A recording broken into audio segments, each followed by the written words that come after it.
a lot of my adult life, I didn't like myself very much. And I was sure, though, that if I just achieved this one thing that was always out there on the distant horizon, this one more thing, then I would start to finally feel like I was enough. And it didn't work. And I'm a little older than most of you here, so I will spare you the suspense. It's not going to work for you either. And maybe I'll save you 20 years of your life. But there is a path forward that I've been spending a lot of time on over the last 12 years. And it's a path that you can win, which I know all of you want to do, without crushing your soul. And that's the path that I want to share with you all today. So a few months ago, I was on this flight, and I'm sitting in first class, and I'm banging away on my laptop, and the flight's boarding, and people are walking by me. I have this little, as you often do, have this little ramekin of cashews sitting there. And all of a sudden I look down and there's this little hand that reaches in and grabs my cashews and then disappears behind the seat. I was like, what the? I look down, there's this little 5-year-old girl. She has these pigtails on and she thinks we're playing hide and seek. She jumps up and she stuffs the cashews in her mouth and she has this little rabbit, this stuffed animal, and it's missing an ear. And I could tell this is her lovey. My kids all had these. And she says, hey, she says, this is Roger. She says, I think you need Roger. And she stuffs Roger in my face. And I'm like, what is happening here? And Roger smells like some combination of saliva and bleach. But he's also kind of surprisingly soft. And I was thinking, she's right. I kind of do need Roger at this moment. And just as I'm enjoying Roger, her mom comes next and sees what's happening and panics and grabs the girl and they go in the back of the plane. And then the next party in this parade is her younger brother. And he is like 18 months. He can hardly even walk, but he has this little roller bag that's about this big. And he doesn't understand how it works, so he has it upside down. He's not rolling it, he's dragging it. He's banging it into all the seats as he's going, but he's wild. I mean, he's amped up for this flight. And then the final part of the parade is Dad. Dad comes around the jet bridge, and he's walking down the aisle, and Dad is not amped for the flight. Dad is rough. He's roughed up. In fact, it looks like Dad hasn't slept for like 3 years, probably because he hasn't. And Dad's got this backpack with a car seat in it, and he's carrying another car seat and has a diaper bag wrapped around his head. And he just is like this, and he's walking through the aisle. He knows what he's in for. And he gives me one of these, and I kind of give him one of these, and then he goes to the back of the plane. And I remember being that dad. It wasn't that long ago that I had 3 kids. My wife and I had 3 kids under the age of 5. And we took them everywhere. We took our kids everywhere. And the most common route that we had was from San Francisco to Detroit, which is about, on a good day, 4.5, on a bad day, 5.5, 6 hours. And it's a lot keeping 3 kids under the age of 5 occupied on a flight. And we didn't have iPhones or iPads back then. And so we had to entertain these kids. And so we had books and games and toys. We did magic tricks for them. And by the way, if you ever want to feel like you're good at magic, do tricks for 2 and 5-year-olds because they kind of fall for everything. But I remember this one time we're boarding a flight, and I knew I was in for a long flight. And I'm walking by through the aisle to my row 32. And I walk through first class, and I see this guy sitting there, and he's got this Wall Street Journal and a glass of champagne. And I just remember thinking, oh man, I would love to trade places with that guy. And now I was that guy. And I remember thinking, I would give almost anything to go back and be in row 32 with my wife and Chase, Blake, and Lily and trying to entertain them on that flight. I would give almost anything for that. I rushed through a lot of my life. For about 30 years, really, I rushed through. I was in high school. I didn't really want to be in high school. I didn't enjoy it. So I knew college would be better. So I just put my head down and cranked and got into college. And then when I was in college, same thing. There was a lot of obstacles in front. I got to plow through those and did a lot of work, cranked my way through college. And then my reward was I got to Wall Street, and I worked 100 hours a week on Wall Street. I worked nights. I worked weekends. And I was trying to start my own company, which I ultimately did. And then when I started my company, we lost money on our first fund. I just had my head down, cranking. And I want to be clear, I'm a huge fan of having aspirational goals, as any of you know who've sat in my class. So that's not the problem. And the hard work isn't the problem. And yeah, sometimes you got to do stuff you don't want to do, of course. None of that was the problem. The problem was that I wasn't comfortable in my own skin. And I just felt like I always wanted to be somewhere else. And I had this idea that there would be this day when I would arrive in the future. And once I got there, like everything would be fine. And then one day I arrived. I arrived to that place, or at least I thought I did. So what happened was our firm, after 14 years of cranking, we finally had our first payday. And it wasn't like life-changing, never have to work again payday, but it was put some money away for my kids, for college, and I could exhale for the first time. And after that, I guess consciously or unconsciously, like that was the moment that I'd really been kind of working toward this whole 30-year time. And when that wire hit, and a few days later, a really funny thing happened that I wasn't expecting, which is nothing. Nothing happened. My life didn't change. I didn't change. My relationship with myself didn't change. It wasn't at all what I expected. And about 6 months after that moment of that wire, I was completely lost. I didn't know why I was really getting out of bed at that point. And I was exhausted. Many days I didn't get out of bed. And there were times when I would go into work and I would just close the door and I would cry for no reason. And what I realized is I hadn't been running towards something. I'd been running away that whole time. I'd been running away from the fact that I just didn't really like myself that much. And I'd been running away from this voice that for 30 years was telling me, Graham, you're not enough, or some version of that. And what I actually wanted during that time, I didn't want more accolades or achievements. What I actually wanted was to like myself, and what I really wanted was self-love the whole time. Trying to find internal validation through external achievement is like drinking salt water to quench your thirst. It seems like it's going to work, but it just makes you thirstier. And it didn't work. What I've realized, and I talk about a lot in class, is that at all times, we're actually playing two games at the same time in parallel. We're playing an internal game, and we're playing an external game. And the external game you're all familiar with, we're all familiar with. It's where you're going to go work, it's who you're going to do it with, it's the trips you're taking, it's the money you're going to make. And external game's great, by the way, just to be clear. This isn't going to be one of those speeches where I'm trying to talk you out of materialism or anything like that. It's not that. I'm trying to tell you is that there's another game that's happening in parallel that you need to pay attention to, which is your internal game. And that's what I had been avoiding. And what's ironic is that if you really think about it, most of your joy and your happiness and your relationship with yourself comes from the internal game, not the external one. And actually, everything that you create in this world starts with the internal journey that you're on. So the path forward is to do internal work, because life is an internal game that's played in an external arena. And this took me a long time to figure this out. So there's a technical term for this internal work. Don't worry, this isn't a woo-woo speech. I'm going to actually give you some tangible things here. The technical term is called metacognition. And what metacognition means is basically thinking about your own thinking. It's reflecting on your own thoughts. And think of metacognition as a muscle that you have that you can actually build. And ways to build the muscle are things you might think about, like meditation or coaching, journaling, therapy, or just really being alone with your thoughts. Anything like that, you can build this muscle. And here's what I learned over the last 12 years of working on this muscle of metacognition. And this is what I want to share with you is you can have it all.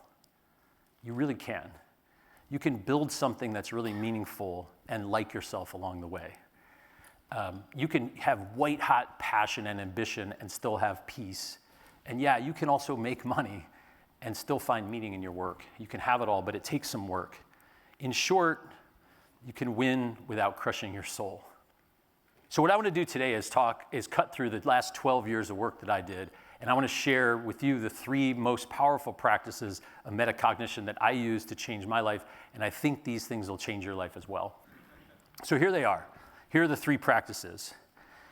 So the first practice is fire your coach.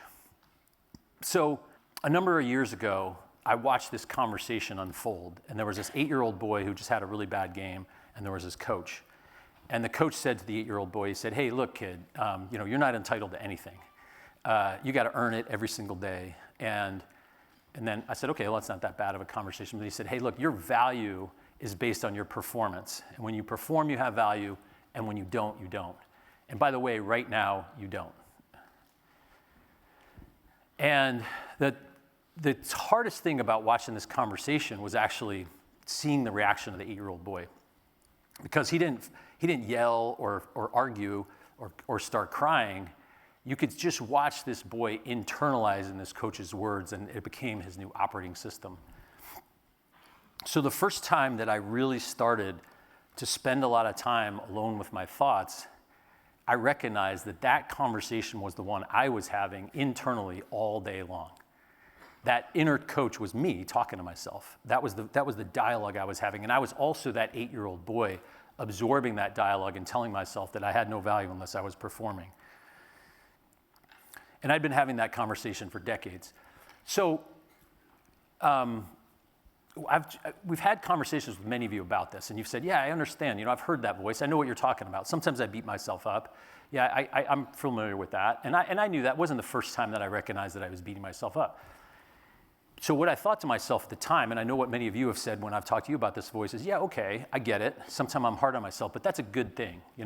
That's good, because look, that's where my motivation comes from, and I need this voice to kind of keep me going." And I thought the same thing. So even though I observed this voice and had clear awareness of what was going on, I still didn't let go of this coach until about 6 months later, something happened that would change my relationship with that coach, which is, at my firm, Alpine Investors, we had the biggest loss that we'd ever had, and it was brutal. We lost money on this deal, and it was the worst deal we ever did. And this internal coach just went crazy, just started berating me, "Graham, you're an idiot. How could you let this deal happen? By the way, you don't know what you're doing. Your investors are going to be so upset. You're going to fail." Just on and on and on, as it did my whole life.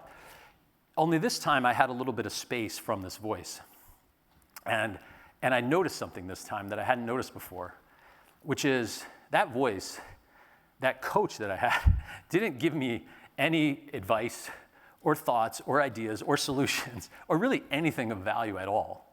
In fact, that coach just represented one single thing, and that was fear. That internal coach that I've been listening to my entire adult life was just my own fears incarnated. And what I realized is that's what I had been running from. I'd been running from fear. Fear that I wasn't going to matter, fear that I wasn't going to be enough, fear that I might fail. I'd been running from that fear, from that coach my whole life. And I know that many of you are running from that same fear. I know because I spend a lot of time with you in class and also in coffee chats. Here's the other unfortunate bad news about this coach. It doesn't just affect you. And it doesn't just stay in your head. When I would berate myself, I would show up poorly with my family. When I would berate myself, I would bring that same negative voice to my team at work. And my team would start second-guessing themselves, and then Alpine would freeze, and people would feel bad about themselves. So your coach doesn't just hurt you, your coach hurts everyone that's depending on you. You can't have a relationship with someone that's better than the relationship that you have with yourself. The most loving thing that you can do for yourself is fire the coach. If you want to win without crushing your soul, fire the coach. The second practice of metacognition that I started working on is pull the nails out of your head. So a number of years ago, there was a viral video about this woman, and she's talking about this pressure she's having, and she's having headaches, and she's really suffering, you can tell. And then the camera turns, and you see she has a nail sticking out of her head. and she's talking to her boyfriend. Her boyfriend says, he's a little bit not sure quite what to say. So he's like, well, he's thinking how to word it. And he's like, well, have you thought about taking the nail out of your head? And she's like, oh, no, it's not about the nail. And she goes on and talks about anything and everything except the thing that's actually causing her the pain. And it's a hilarious video. It's about the breakdown in communication between couples. And I remember thinking, okay, I relate to that, for sure. But the other thing that I related to in this video was when I watched it, I had a nail metaphorically had a nail sticking out of my head. And my nail was just as obvious and just as painful, and I was avoiding it just as much as this woman was. And I wanted to talk about anything except the thing that was causing me the pain. Thing is, our life is really, really hard. We go through life and we accumulate these nails. Some we create ourselves, some we don't, but we accumulate nails and we don't pull them out for one simple reason, which is it hurts to pull out these nails. Something's gonna go bad first. So your nail, if you're wondering what it is, it's the thing that you're avoiding. It's the thing you're afraid of. It's the thing you don't want to talk about. It might be the thing at 2 o'clock in the morning that you ruminate on.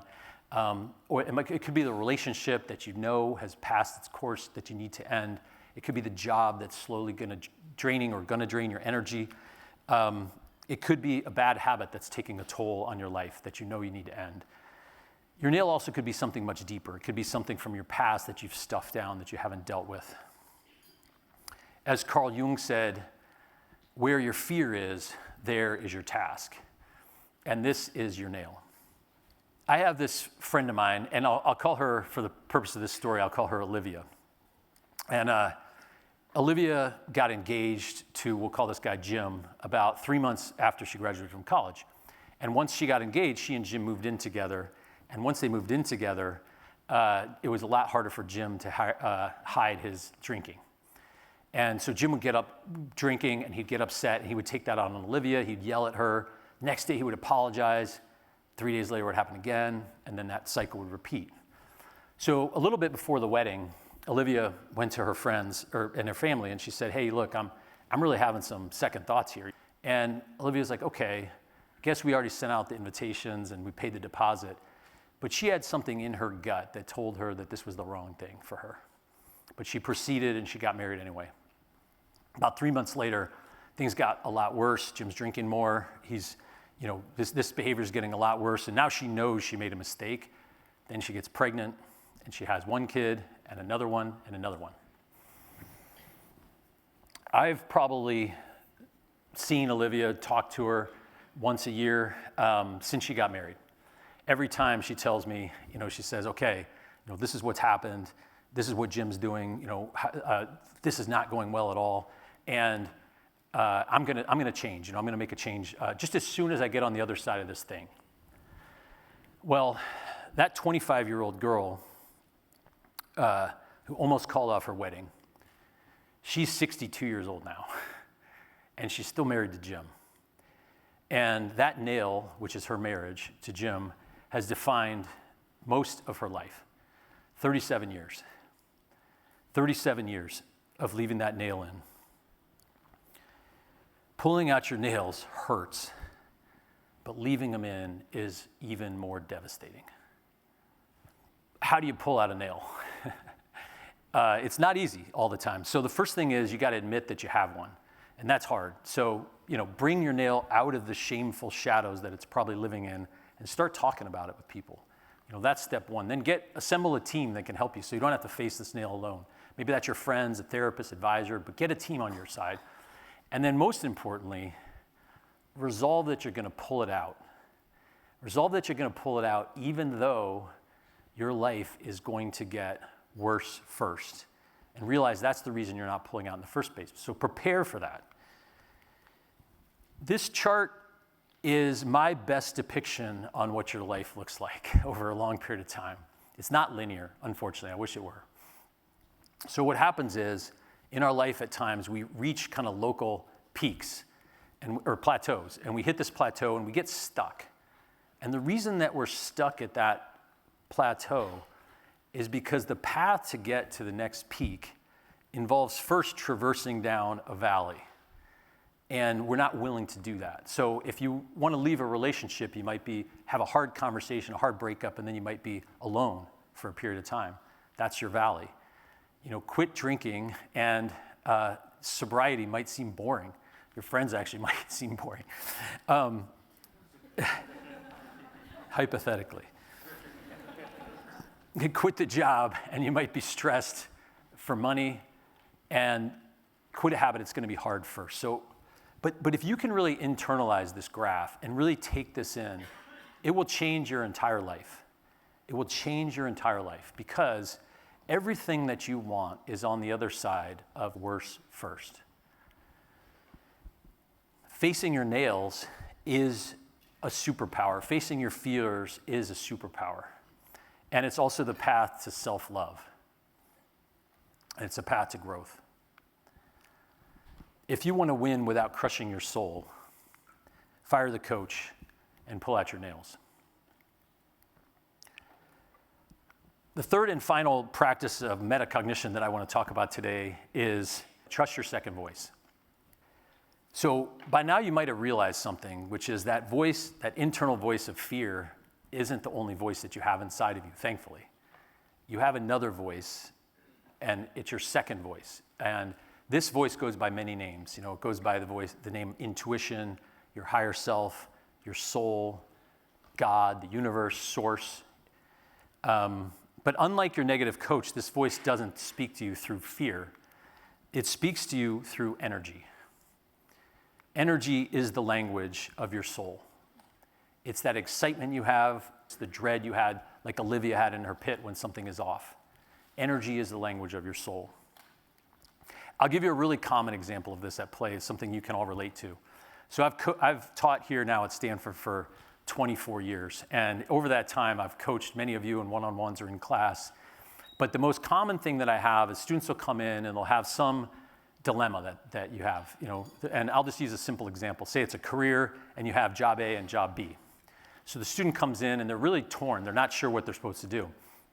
And so they tell me about job A, and again, hypothetically, let's say it's the job you had before you came here, you're going back there, or it's something in the same industry you've been in. Job A is like something that is very clear, you know what it is. And then job B might be this other job that you're kind of scared of, or job B, alternative B also might just be an idea. And so what I do is I just try to ask some questions, open-ended questions. Tell me a little bit about job A, about A. Tell me a little bit about B. What's exciting you about A? What's exciting you about B? If you knew you wouldn't fail, tell me about A. If you knew you wouldn't fail, tell me about B. And in a short period of time, something in that room will shift. And it'll be really obvious, typically. The energy in the room will change, and we can both feel it, the student and I. There's a heaviness when they talk about the thing that they really don't want to do, but they feel like they should do. There's this heaviness, and the energy lags. And then they have energy when they talk about the thing that they're really excited about. And we both know that in a short period of time. And almost every time, the student knew the answer before they walked in. So for all of you, as you're thinking about a lot of the big decisions that you have coming up, my question for you is, are you unclear or are you afraid? And my guess is it's the latter. Because often your soul already told you, and everything else is just a negotiation with your fear. And fear isn't a good way to run your life. So the wisdom contained in this second voice has been around and talked about for centuries. In Christianity, you pray and you get some download from God. In Buddhism, you meditate and you tap into source. Steve Jobs talked about this intuition. He said, have the courage to follow your heart and intuition. They somehow know who you truly want to become. And my favorite description of this comes from Rumi, and he said, your heart knows the answer. Run in that direction. Hearing your soul is one thing, but following it is another. And there were years that I spent in a wrong relationship. There were years I spent at a job that I knew wasn't right for me. There was a pit in my stomach, but I didn't act because, in short, I was afraid, like many of you are at times. So, very simple practical tool for overcoming your fear. I'm not saying this is easy. I'm saying it's simple. Is write your fears down. Fears are most dangerous when they're lurking in your subconscious mind.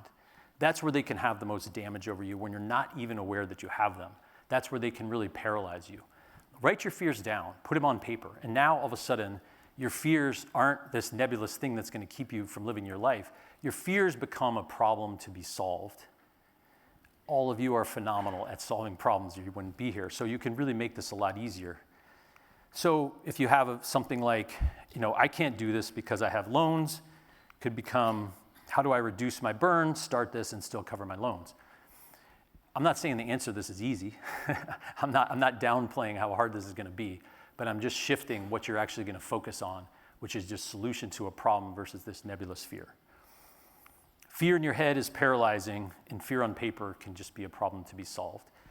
I've used this tool so many times in my life, and I think it'll help you. For a long time, I thought that life was really, really complicated, and there was like a lot of decisions that we needed to make all the time.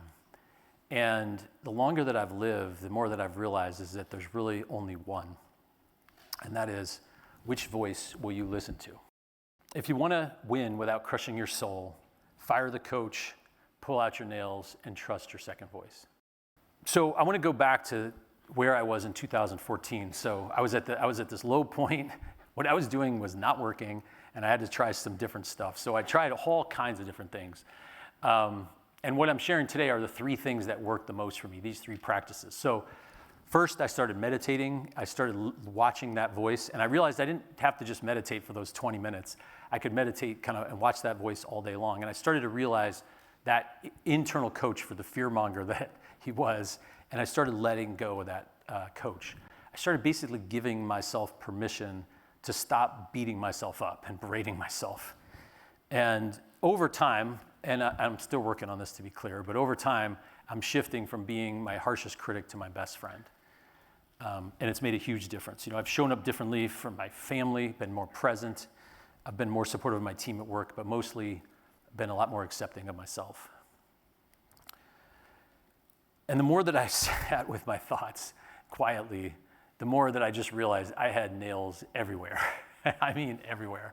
I had conversations I was avoiding. I had people in my life that I needed to remove from my life.